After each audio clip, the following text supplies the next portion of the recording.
Bismillahirrahmanirrahim. Assalamualaikum warahmatullahi wabarakatuh.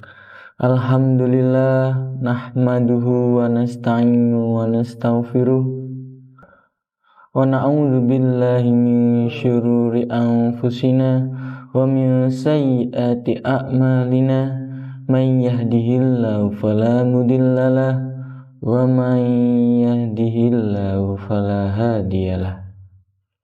Asyhadu an la ilaha illallah wahdahu la syarikalah wa asyhadu anna Muhammadan abduhu wa rasuluh la nabiyya ba'dah.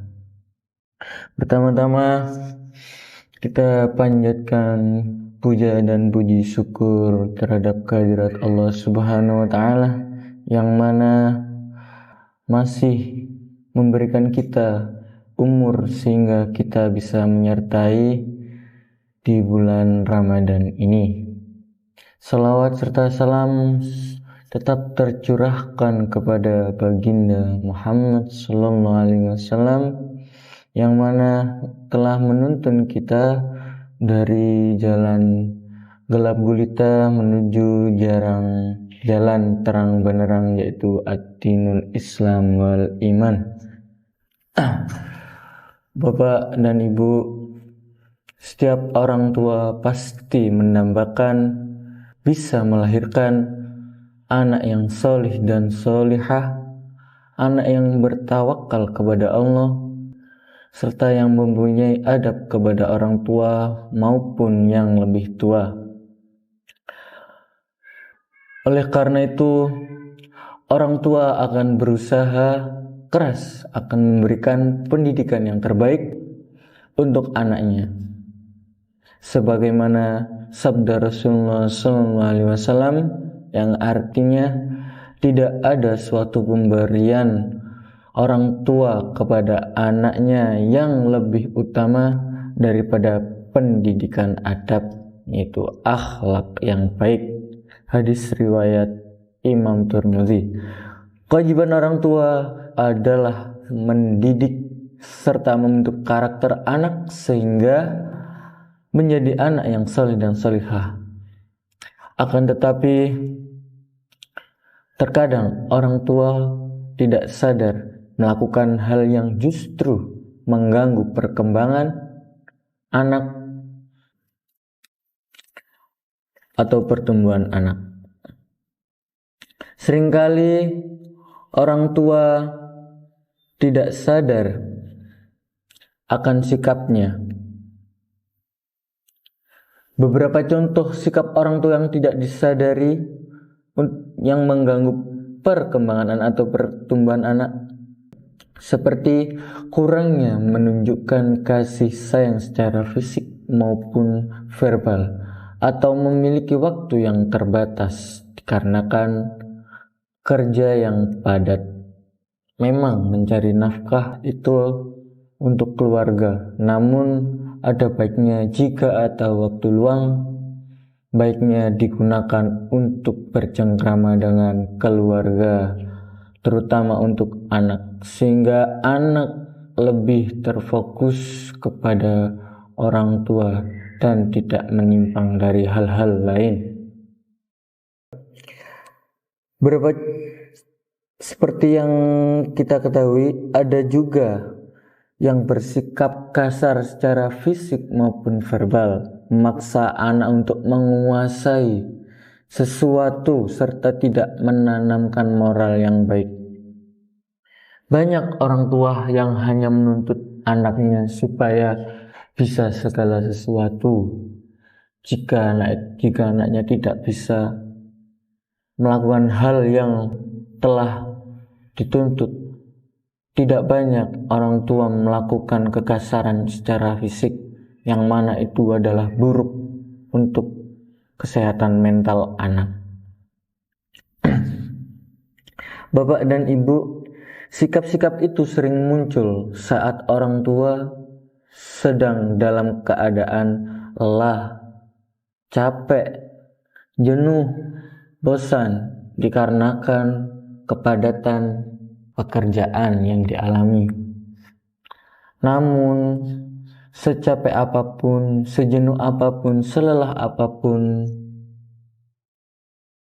lebih baik jangan dilampiaskan kepada anak, karena itu akan berakibat buruk. Seringkali memang orang tua terkadang merasa capek, anaknya menemuinya ingin meminta sesuatu, namun disentak oleh orang tuanya karena rasa capek yang tidak ingin diganggu. Padahal anaknya tidak mengetahui apa-apa. Sekali minta langsung disentak. Kebanyakan rata-rata orang tua seperti itu. Nah, Bapak Ibu, tolong jangan sampai rasa jenuh Bapak dan Ibu, rasa capek Bapak dan Ibu, rasa bosan Bapak dan Ibu jangan dilampiaskan kepada anak dengan amarah, karena anak menangkap itu nanti kedepannya akan berakibat buruk. Lantas bagaimana cara mendidik anak agar berakhlak mulia? Sahabat Nabi Muhammad SAW, yakni Ali bin Abi Thalib, membagi pola pendidikan anak menjadi 4 berdasarkan usia. 1, yaitu usia 1 sampai 7. Usia 1 sampai 7 itu adalah usia yang dimanjakan. Karena apa? Karena usia 1 sampai 7 adalah periode menjadikan anak sebagai raja. Di usia ini anak sedang mengalami perkembangan seperti pertumbuhan indera, psikomotorik, bermain, meniru, fantasi, tumbuhnya ego, hasrat, dan kemampuan analisa dasar. Orang tua sebaiknya memastikan kecukupan gizi dan kesehatan anak. Orang tua juga memberikan kasih sayang, perhatian, bermain dengan anak, serta senda gurau. Nah, itu sangat penting untuk usia 1 sampai 7 ya, ayah bunda. Untuk kemudian di masa ini orang tua memberikan teladan dan dasar-dasar keislaman. Pola belajar diberikan, yakni belajar sambil bermain. Nah, itu untuk usia 1 sampai 7. Nah, ini metodenya lebih ke belajar sambil bermain. Nah, itu cocok untuk usia 1 sampai 7. Nah, jangan lupa untuk mengajari hal-hal yang baik, jangan sampai kita mempelajari hal-hal yang buruk bagi anak-anak kita. Nah, selanjutnya poin yang kedua, usia 8 sampai 14 tahun atau periode tawanan. Pada tahap ini anak-anak sudah saatnya untuk memahami hak dan kewajibannya, baik mengenai akidah, hukum, dan sesuatu yang dilarang dan diperbolehkan, seperti mengerjakan sholat 5 waktu. Nah, ini sangat penting sekali. Karena apa? Sholat 5 waktu kalau tidak diterapkan dari kecil, maka akan susah sekali menjadi kebiasaan di kemudian hari. Nah, ini harus ditanamkan sejak kecil. Nah, ini harus diperketat kedisiplinan untuk sholat 5 waktu, agar kedepannya anak supaya tidak malas untuk mengerjakan sholat 5 waktu. Sholat 5 waktu bukan untuk orang yang beriman, namun untuk semua orang Islam. Oke. Untuk ini seperti mengerjakan waktu dan menjaga pergaulan. Nah, menjaga pergaulan dengan lawan jenis dan lain sebagainya. Nah, usia ini juga rawan. Orang tua harus memantau bagaimana perkembangan pertemanan anak. Nah, ini kerap kali di usia-usia ini sudah mulai nampak nanti ada pergaulan-pergaulan yang salah. Karena ini adalah menjadi titik awal bagaimana pergaulan anak untuk kemudian hari. Di titik ini anak seringkali udah mulai merambah ke pergaulan bebas. Nah, itu akan berakibat buruk untuk kemudian hari. Dan untuk ke jenjang yang berikutnya, anak jika tidak segera diatasi. Jika tetap dibiarkan, maka akan menjadi lebih parah untuk kemudian hari. Nah, pergaulan bebas memang sangat berbahaya bagi jika tidak diawasi sepenuhnya. Banyak contoh seperti di usia ini, anak udah mulai nanti kadang sudah kenal minuman keras, sudah mulai merokok, bahkan sudah mulai kenal yang namanya narkoba. Nah, jika tidak diawasi sepenuhnya, jika sudah tidak diperketat, maka akan bahaya. Nah, namun cara memperketatnya jangan terlalu dikekang, karena anak di usia ini tidak suka terlalu dikekang. Cukup selalu memantau dan dinasehati. Di usia ini sudah saatnya anak disiplin dan dipisahkan kamarnya dengan orang tua.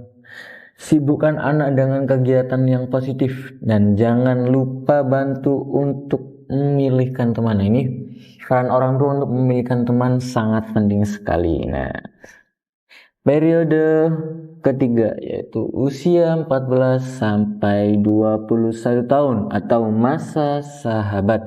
Orang tua juga harus membangun kesadaran anak bahwa mereka sudah memasuki usia akil balik.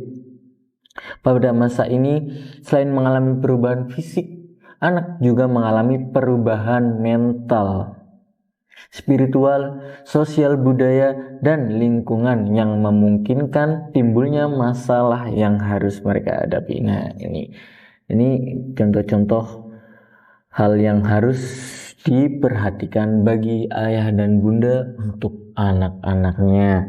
Orang tua harus mampu memposisikan diri sebagai sahabat agar anak mau terbuka dan bercerita mengenai apa yang sedang dialami atau apa yang sedang mereka hadapi untuk kemudian mencari solusi bersama. Nah, selain itu, orang tua juga bertugas untuk mengawasi anak tanpa disertai sikap yang otoriter agar anak tidak merasa dikekang.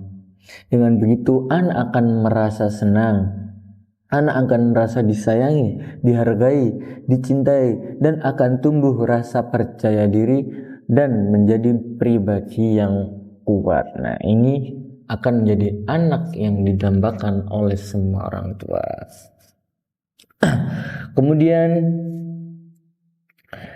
mereka senantiasa mampu melakukan kebaikan dan menjauhi keburukan. Selanjutnya, orang tua sudah harus mempercayakan tanggung jawab. Nah, di usia ini memang seharusnya anak harus sudah diberi tanggung jawab yang besar agar kelak sudah terlatih untuk dipercayai tanggung jawab yang lebih besar.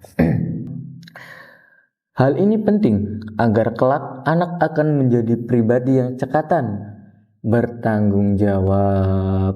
Nah, ini diperhatikan bagi ayah dan bunda supaya selalu memberikan hak-haknya kepada anak. Contohnya di usia ini 14 sampai 21 agar orang tua harus mempercayakan tanggung jawab yang mana orang tua itu tahu kemampuan anak sampai mana akan diberikan tanggung jawab.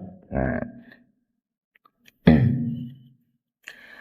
untuk poin selanjutnya, periode keempat di atas 21 tahun. Nah, ini adalah masa di mana anak sudah dewasa, mandiri, libido, serta produktif. Nah, ini udah mulai terbentuk karakter seorang anak. Nah, di usia 21 tahun anak sudah mulai akan berpikiran ke depan, udah mempunyai wawasan ke depan, gimana ke depannya, udah mau berpikir mau jadi apa, cita-citanya apa, dan dia akan berpikir gimana karirnya kelak. Nah, itu di situ orang tua harus mengarahkan anak sesuai talentanya.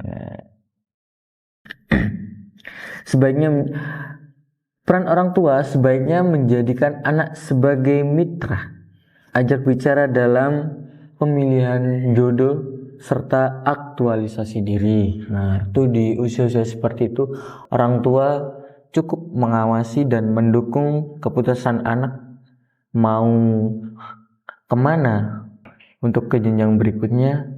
Orang tua harus senantiasa mendukung, apalagi tentang jodoh, tentang masa depan. Nah, itu orang tua cukup mendukungnya karena di usia ini anak sudah terbentuk karakternya. Nah, ini tergantung di jenjang sebelumnya. Jika jenjang sebelumnya orang tua udah berperan aktif, insya Allah di usia yang sudah matang ini anak akan menjadi pribadi yang kuat, mandiri, serta bertanggung jawab dan tahu arah tujuan hidupnya. Nah, baik, saya kira cukup sampai di situ untuk materi kali ini. Mohon maaf jika ada kesalahan kata dari saya. Mohon maaf bila ada tutur yang kurang teratur, bila ada kata yang kurang tertata. Wallahul muwaffiq ila aqwamit thoriq. Assalamualaikum warahmatullahi wabarakatuh.